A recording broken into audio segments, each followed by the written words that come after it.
All right, everybody, welcome to episode 3. So I think every single week when we sit down to record this, the weather keeps proving our thesis correct, which is that weather is moving the markets.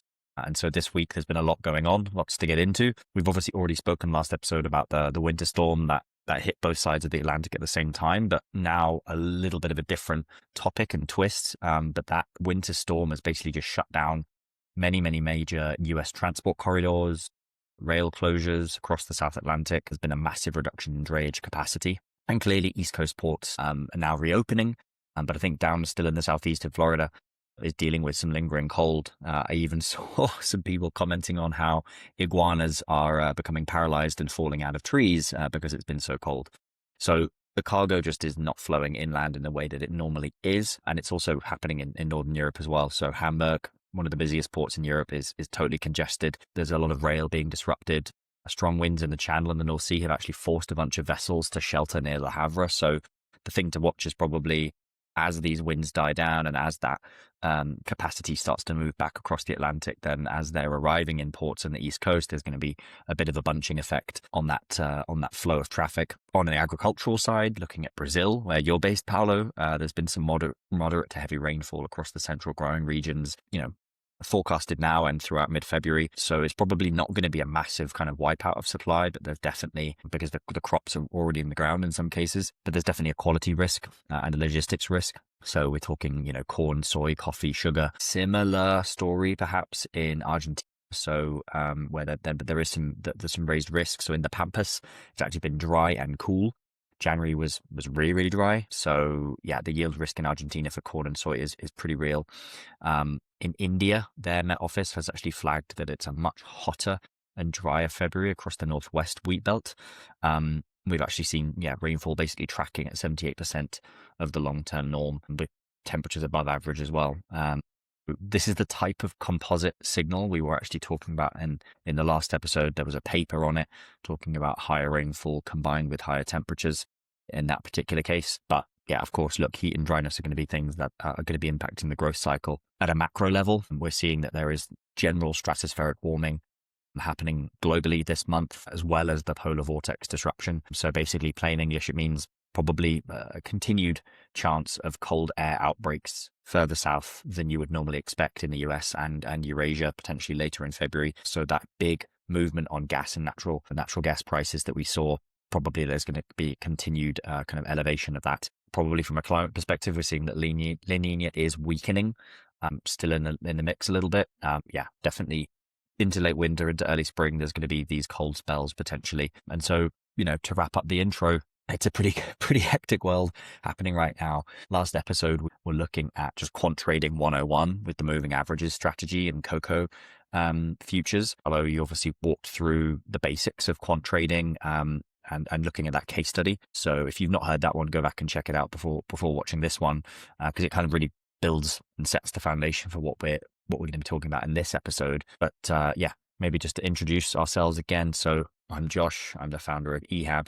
That's the company behind WeatherWise Studio. We've got Paolo, who's the head of data. Paolo, do you want to say a little something about this episode? Hello, everybody. Yes, I'm Paolo. I'm the head of data here in EHAB, responsible for the development of the models behind the Weather Studio software or app. And as Josh was mentioning, we continue to see that whether it affects the real economy more and more every week or every month or certainly every year, right? And we were discussing, so Josh mentioned Argentina and here Brazil, soybean and corn and other things. And we were just discussing from the last episode, the cocoa price surge on 2023 at the end of 2023 and 2024, right? And we were discussing at first, so there's this theory in finance that everything that is important or that affects price that can be in any way anticipated, it would already be incorporated into the price itself. So many trading strategies assume that this hypothesis is right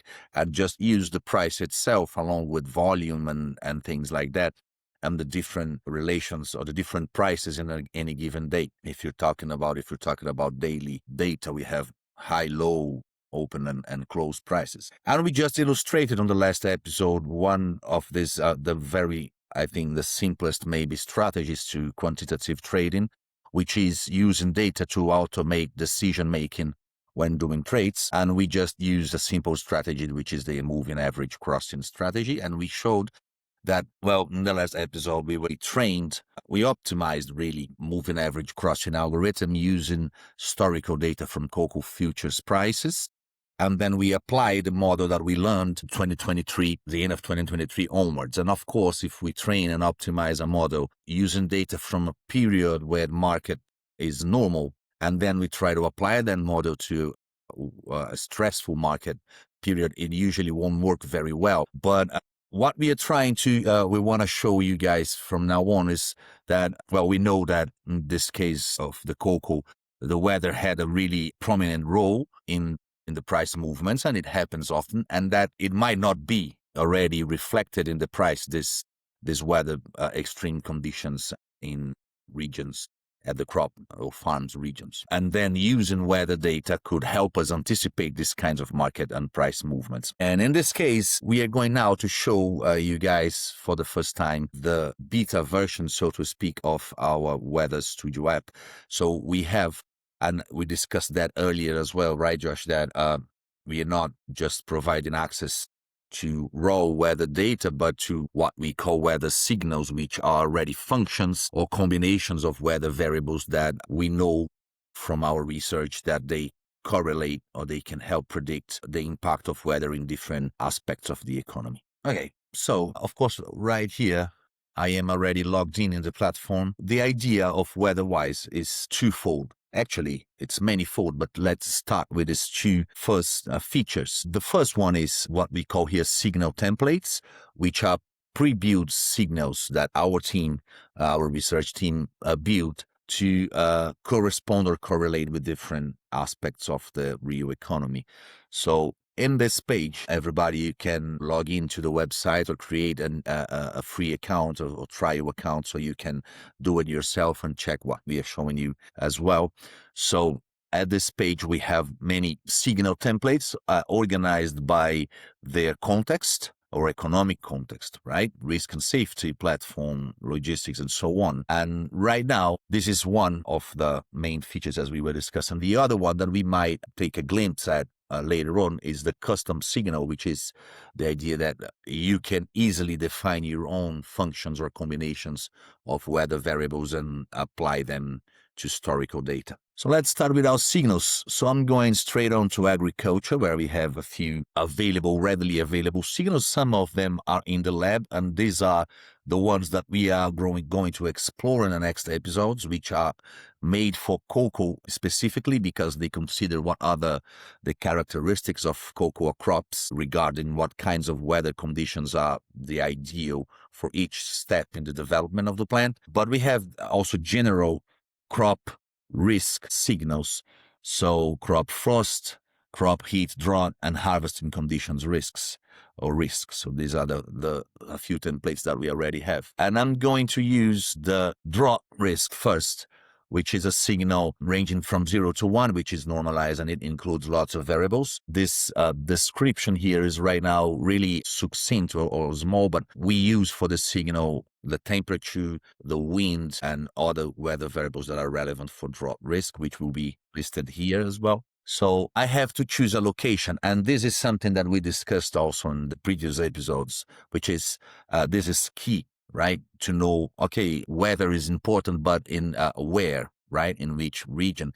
And we are now discussing cocoa futures, and another feature that we are going to incorporate into Weather Studio, which is not in this beta version available, but we are going to show you guys in the future as well, is that we have collected lots of metadata about different economic entities or different assets throughout the world. For example, have collected information about the biggest cocoa farms in the world, right? Which are the ones that are most likely to have an influence on prices or markets. So, but right now, I'm just going to use the latitude and longitude coordinates. Of course, we can use the map here to go browsing or searching for any location, but I'm just going to use coordinates here. And then I have this location here, which is at the Ivory Coast in Africa. And if you go here and if we look at satellite images, you can actually see the actual crops here. So this is a region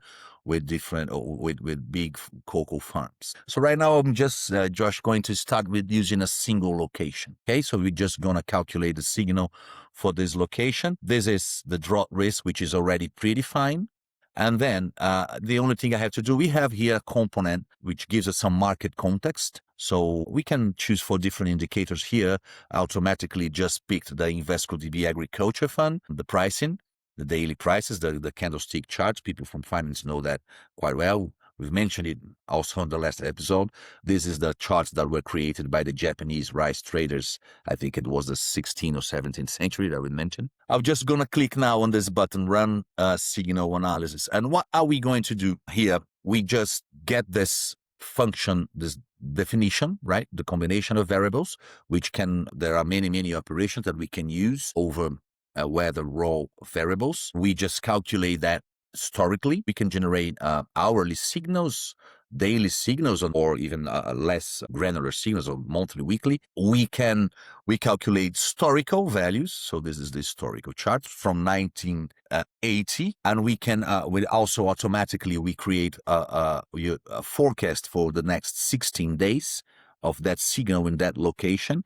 And for each of these days, so we are given predictions to the February 2nd until the 17th of February. And for each of these points of data, we compare it with the same day and month in all of the years in the historical data. So we would like to see, is this an atypical February, considering the whole history of the signal? And this is what we are just, as a summary of this analytics, we are flagging, we saying here that from the 16 forecast days, 3 of them can be considered extreme compared to the history.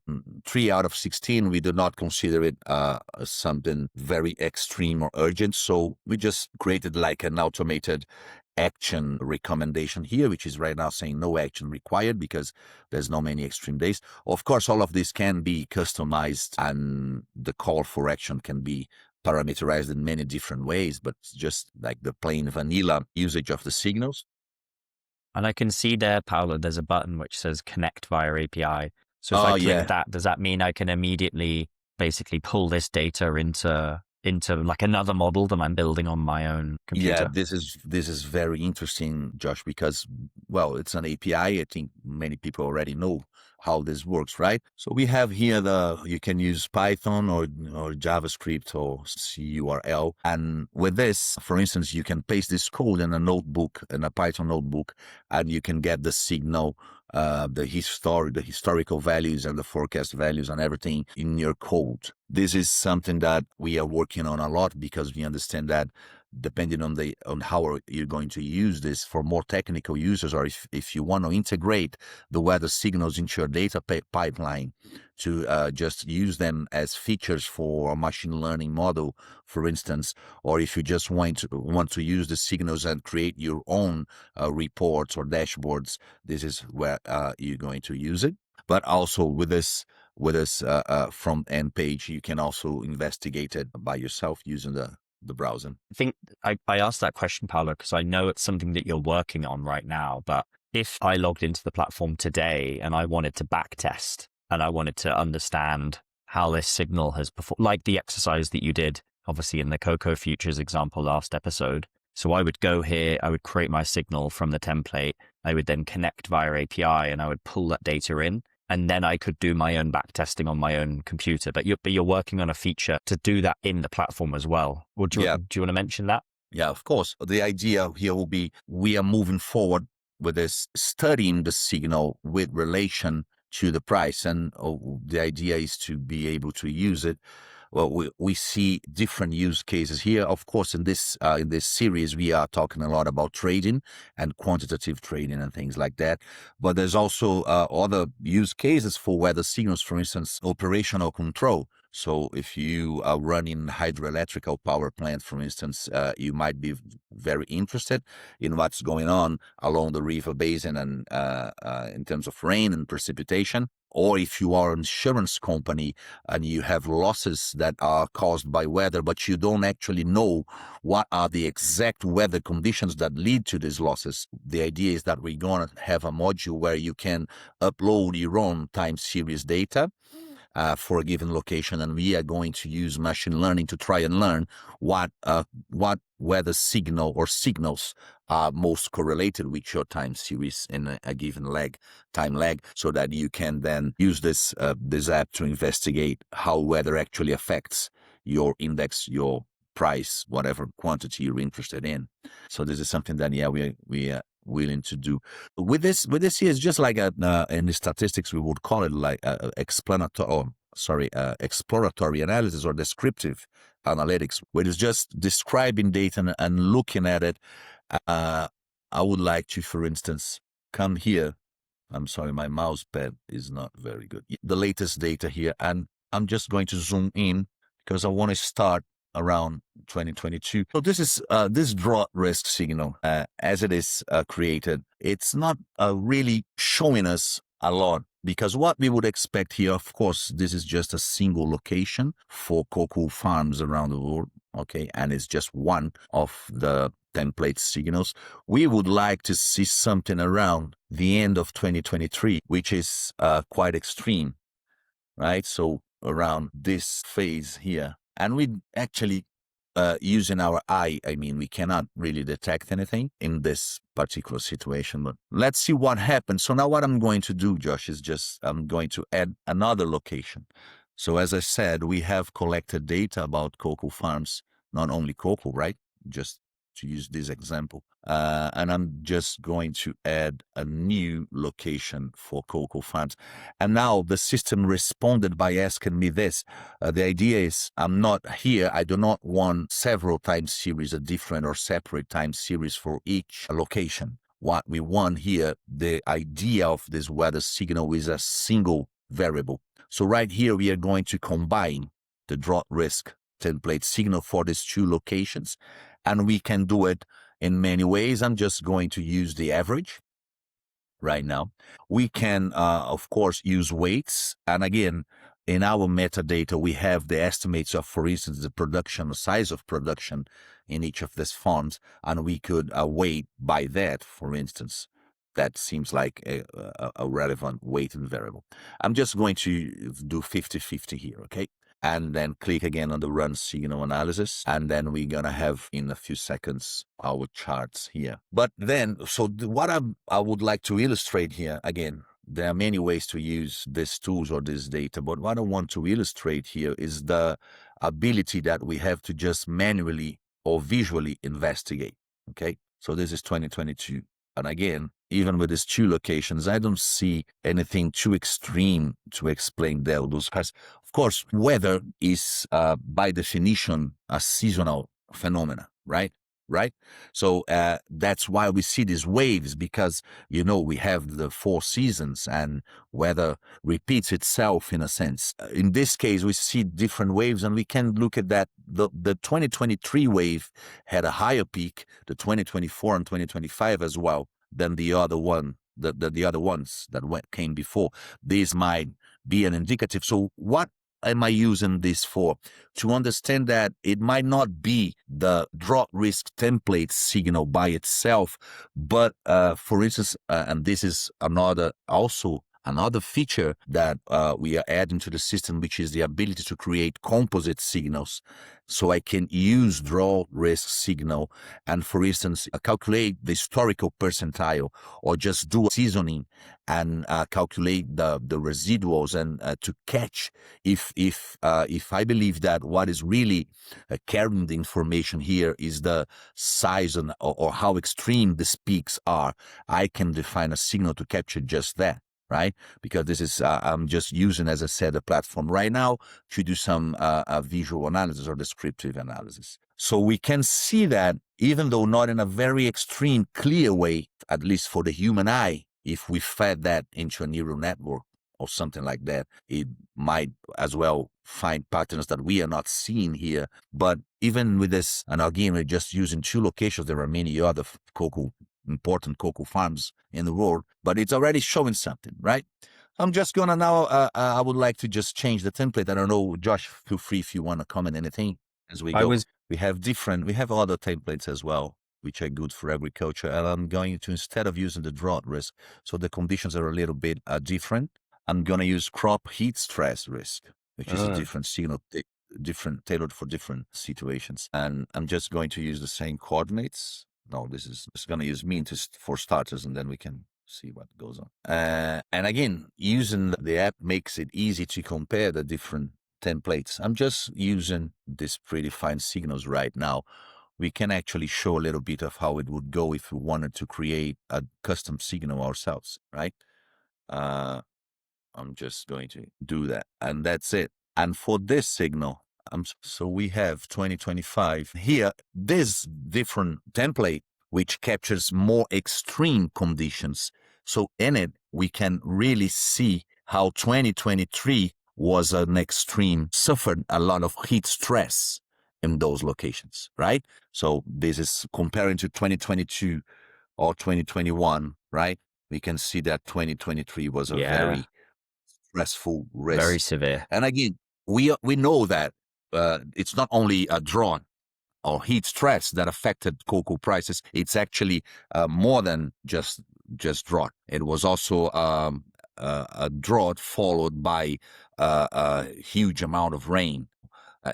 This is just like the first step, a very simple, we're just actually showing the platform right now and how you can visually inspect the signals and catch a glimpse of which ones you think are more useful. But then using the API or in the future using the platform, the idea is to use all of them, combine all of the signals and use all of them to try and predict market movements, right? But in this case, we can see how it is showing 2023 and 24 were harsh years considering heat stress for crops in both of these farms, which are both of them located at the Ivory Coast. Most cocoa, the biggest cocoa farms in the world, are located in Africa, right? Southwestern Africa, I believe. And for our forecasts here are very extreme compared to the history. So in this case, the forecast data would recommend action taken. We can also experiment with different aggregations. Okay, so let's go. What we have here, I just changed the aggregation, right? It doesn't do much, but we can always test. And of course, the aggregation is something that across locations that we could kind of leave it to the machine to find. If we just get the signal history for each location and feed this into a neural network, for instance, the neural network, the algorithm itself, is going to find the best ways to aggregate data from different locations, right? We also see here extreme values from 2022, but the maximum is not showing it so clearly. We could use sum as well, which is actually the same thing as average, right? Just one is divided by 2, the other it's not. And right now, at this point, so being January, we are not seeing lots of risk in the forecast data for any of these locations. The extreme here is because it's actually lower than usual for this time of the year. So it might be worth investigating complementary signals that measure the other risk, right? So it's maybe we do not have enough sunlight or things like that. So this, as we said, in this platform, which is just a beta version, but the idea is you can use several signal templates, and we are adding more and more every day so that you can just investigate and use them. And of course, Josh, I think just to finish, we might use this a little bit in more detail in the future, but just to take a quick peek, we can define our own signal. So I'm just going to add a location, one of those cocoa farms, okay? And I can choose whether I want to, because, okay, this is a little bit complicated, so I'm not going to go into detail here, but we can use, apply our rules, our functions to hourly data or to daily aggregated data, okay? I'm just going to use hourly data for now, or daily, which is easier. I'm going to generate 5 years of signal, and here I can define rules, which is, what is a rule? I just have lots of weather variables I can choose from. So for instance, I'm going to use the maximum temperature, There are many rule types that we can calculate. So I'm going to use a success rule, which is if the maximum daily temperature goes beyond 30, that's my signal. I want to have a value of 1 or true if this happens. And I'm just going to type in 100 here, just any value. We can use pre-processing, which again is a little bit more technical, so I'm going to skip it by now. But you can apply pre-processing to all the variables, to each variable. And I'm going to create another rule, another success rule, but now I'm going to use precipitation sum. And I want it this to be true if it's not raining a lot. So the minimum value is 0 if it rains less than, let's say, 1 millimeter during the day. Okay, so what this is going to do is just whenever you have a day with an average or maximum temperature above 30 degrees Celsius and a total precipitation of less than 1 millimeter, you're going to have these 1 values, right? So the count of how many rules were true in this case. And then I'm going to combine this. If n is violated, an OR rule, an N rule, at least k rules were violated and most k. I'm talking about violations here because I'm just using thresholds and interval rules, right? So step functions or just it is true if the variable is within some boundaries, it's false if it's not. There are lots of other operations that we can do. Okay, I'm going to just use all violated. So its signal is going to be 0 if no rule is violated. 1 if one of the 2 conditions is met, or 2 if both conditions are met. We can do some other things here, aggregate weekly, monthly, yearly, whatever, daily here. We can do, it might be interesting to go monthly here, just to see what happens, right? We can use some window in the time frames. For instance, I just want the signals during daytime or so on. I'm going to use the historical. I can choose between historical or forecast. And of course, I can here choose, if I click on this button here, I'm going to turn on actionable mode, which actually is going to create for me both historical values and forecast values. And is going to compare the forecast with the history and point out the extreme days as we've seen. Just a comment whilst you're running that, Paolo, on the window filtering. I think we were reading in a paper, weren't we, that it's not necessarily just one-off extreme days for soft commodities. It's often bundles or baskets or kind of groupings of extreme days, which often is what has the impact. So if there's one really hot day, that may not have such an impact on a particular crop. But if there's 5 of these hot days, then that is perhaps what you would use that window filtering for as well. If you wanted to see, I only want to know when there's 3 days in a row of heavy rainfall, or for example. Yeah, that's true. Yeah. So it's now the daily data here. Of course, as I mentioned, this is a very simple signal with only 3 possible values of 0, 1, and 2. But we could, as you mentioned before, Josh, we could use, for instance, some window filtering. So we want at least 3 consecutive days with these conditions and so on and so forth. So we can capture like windows of stressful or extreme weather. So when we develop this, it's actually a kind of a language that we created that makes it easy to apply all kinds of transformations and manipulations to weather variables. So the idea is that, because we've seen, right, Josh, in our work on EHAB in the past few years, that oftentimes people would like to have different variables, different combinations. So we would like to have, for instance, we would like to apply a model to this. We have, for instance, river discharge. We have river discharge, but people would like to know the current velocity, and then we have to apply some model, and many instances of things like that.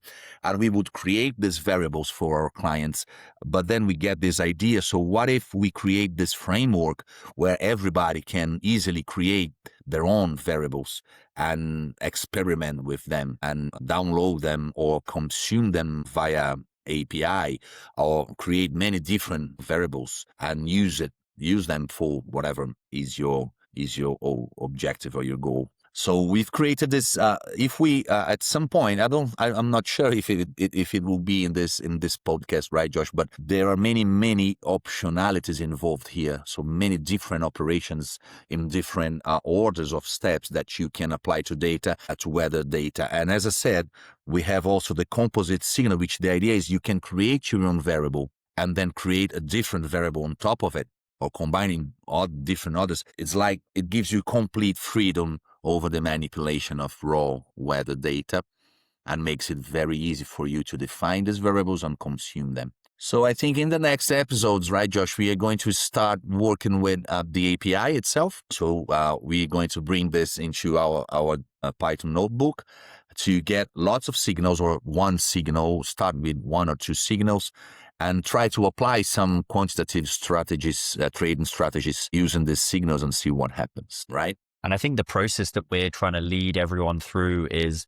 what are the logical steps that one would take if you are coming fresh to the idea that maybe you want to improve your strategies by incorporating some weather information into them? So what we've kind of looked at today is, how can you use WeatherWise Studio, but how might you do some of this kind of light touch experimentation where you say, okay, based on, we know that there was a massive market movement for cocoa. So that seemed like a potential place where if it happens in the future, I could make some money. So let's just go and see, based on the historic data, what are the types of signals that already exist in the template builder that might be relevant for us. So I think, again, like I said in the first episode, we're really going from simple to complex. And this is the episode 3 where we've now brought in some weather information. And then next time, we're going to combine what we learned in 2, which was the quant strategies, with what we've been talking about in 3, which is weather data. Can we overlay them? And actually, can that give us the confidence to then make a trade and start to think about how we might actually put these things into action? So I think, Paolo, it's, all of this process obviously could happen much quicker if you're like other people maybe are thinking about it all day, every day. But I hope in the next episode as well, when we start to leverage the API, what we can maybe do, Paolo, is say, what if we did put some money into one of those trades, like just to give people a flavor of like what the number might look like, so that we can start to maybe think strategically, if we are doing our paper fund of $1 million, what would be the quantities that we might want to put at risk in terms of these types of things. So maybe that's a question for you for next time, Paolo, is how do we think about risk when we are looking at 1, 2, 3, maybe signals? Because clearly, if what we're going to do on this series is actually make some fake money, then we want to also think about that as part of our strategy. Think about it, yeah. Yeah, no pressure right now. So what I'm hearing, Paolo, as we close out this episode, is some of the features that you're going to be launching into the platform very, very soon almost allow you to set what the personality of your type of trading is going to be. Maybe, for example, maybe I would care about much shorter term trades, and I'm happy to make as many trades in a day as would make sense for me. Whereas maybe you're slightly more reserved. You just want to go for the big movements. You don't want to be going in and out of the market. So I think that's a really interesting part of the psychology of this as well. And so, the point that you just made about, can you get the confidence of an AI prediction from an AI model, is a really interesting one. And I'm sure it's something I've heard very many times before, that an AI output may be good, but it's a black box.